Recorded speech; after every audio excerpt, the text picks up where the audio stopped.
We've all read the scary headlines. Unfortunately, Social Security is going broke, and it's going broke pretty soon. Every year, the trustees for Social Security issue a report to Congress, and in their latest report, they say that the trust funds themselves will be depleted by 2033, which, as I record this, is in less than 10 years. And at that point, the incoming tax revenue will only be sufficient to cover about 80% of the benefits, the projected benefits, 79% to be exact. So what does this mean to you?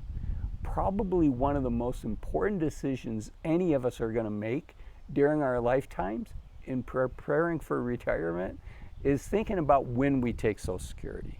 So for most people watching this video, our full retirement age for Social Security is 67. Most of us can start taking benefits at 62.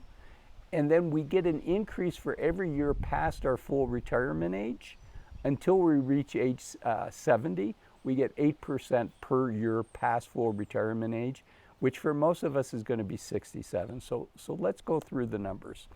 First, I want to share that the average Social Security check, and this is as of January 2024, it changes every month, is a little over $1,900. It's $1,907.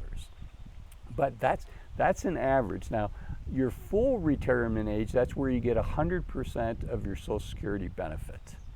If you start taking Social Security at 62, you're going to get 70% of that full retirement amount. So each year before you reach 67 or your full retirement age, you're going to lose about 5 to 7% of what that monthly benefit is for the rest of your life, right? You're always going to take, let's call it a haircut. And for every year that you wait past full retirement age, the government's going to give you an 8% more in your monthly payments for the rest of your life. And again, Social Security is a foundation for all of us. So what do we do given this concern that Social Security is going broke? Well, first off, I want to put it in context. It's important to note that the trustees for Social Security did not say we're going to cut off benefits.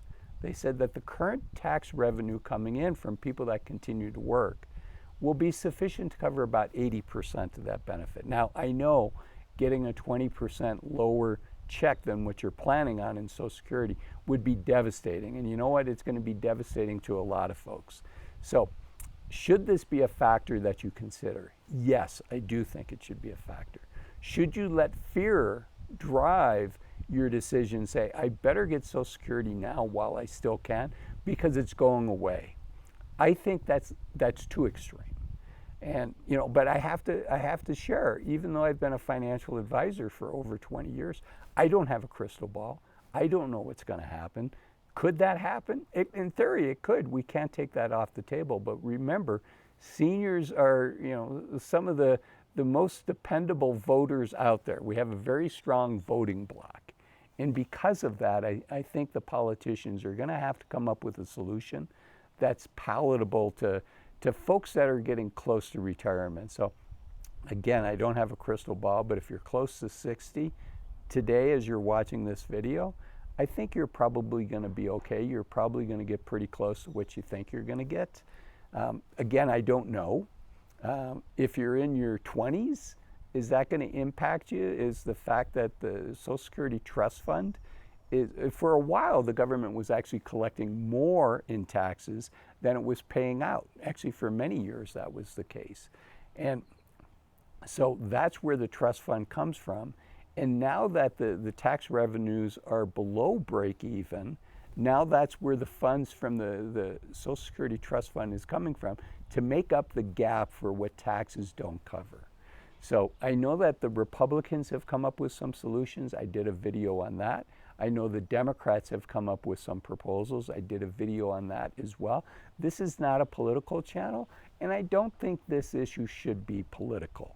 I think we should look at it and say, what do we need to do in order to keep the promises that were made to people that paid into the system for 20, 30, 40 or more years. So I want to caution you on over-indexing on the fear side and thinking, well, if I don't sign up now, I won't get my benefit. Because let's say you're 62, and normally, but for the fact that you're worried about Social Security running out of money, you would go to your full retirement age. Well, you're getting 70% for the rest of your life of what you would get. Now, for people that I think the decision is easy, is for people that say, you know what, even if I wasn't worried about this, I would collect my check at 62. Well, you know, your decision's easy. Where it's harder is for those of us that might say, you know, I would do full retirement age. I believe it's about 50% of people start collecting their Social Security before full retirement age, and very few people wait until 70. Although I can share with you, again, as a financial advisor, for most of us, Social Security is our only source of income that's going to be indexed for inflation. So let's say your average check is $1,907 today. In theory, 10 years from now, your purchasing power should buy you the same basket of goods that $1,907 will buy today. For those of us that may have a pension from their company, most of those private pensions are not indexed for inflation. Where you see pensions indexed for inflation tend to be federal and local, federal, state, and local municipality pensions. But even many of those are not indexed for inflation anymore. So the fact that Social Security is indexed for inflation gives you some protection against longevity. Now, we all hope that we live a long, healthy life. We can be active. We can do the things that we love for a long period of time. That's the good news. The bad news is that takes a lot of money. And the good thing about Social Security is that check continues to go up year after year to keep up with inflation. And again, few of us have that. So choosing to take that haircut early is going to reduce the amount of income that you have coming in that is indexed for inflation.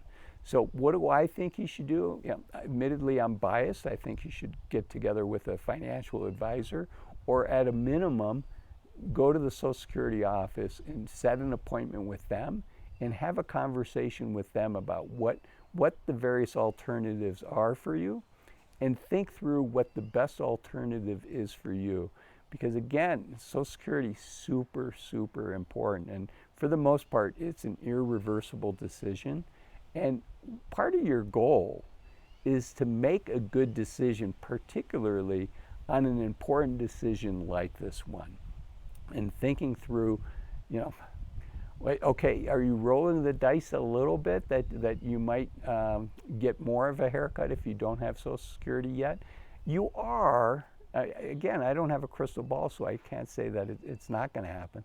What I think is more likely to happen is right now, Social Security is capped out. People that make above a certain amount, it's about $167,000 as of 2024.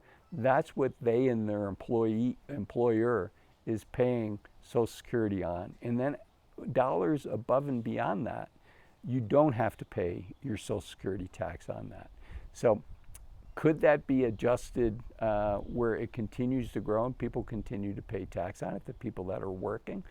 I think it could. That was part of the Democratic proposal that I mentioned earlier. I think the representative was from Minnesota, I believe her name was Angie Clark. So could we do that? And then the Republican proposal had to do with looking at the benefits and looking at what the original intent of Social Security was. And the Social Security program has expanded to providing benefits outside of just our standard Social Security check. So one of the things the Republicans were talking about is looking at that. So that's a key. I think it's also a key to have a really good feel for how much you're likely going to be spending in retirement and where that money's going to come from. Right? Social Security is one of 4 legs of a stool that we have to provide our support in retirement. And those legs are, if you own a home, hopefully you've got some home equity in that loan. Some people still have access to a pension. Then we have Social Security, and then we have the money that we've saved. And we can control what we can control, which is saving the money that we're saving and how we can invest it. And then I think it's also important to look at how much does the average retiree in America actually get in income? And that's what this video here is about. It's kind of part two to this, because to make your decision on when to take Social Security, you have to look at your income needs. And this will give you a feel of what does the average American need in retirement from an income standpoint. Thanks for watching this video, and I'll see you in that one. Bye-bye.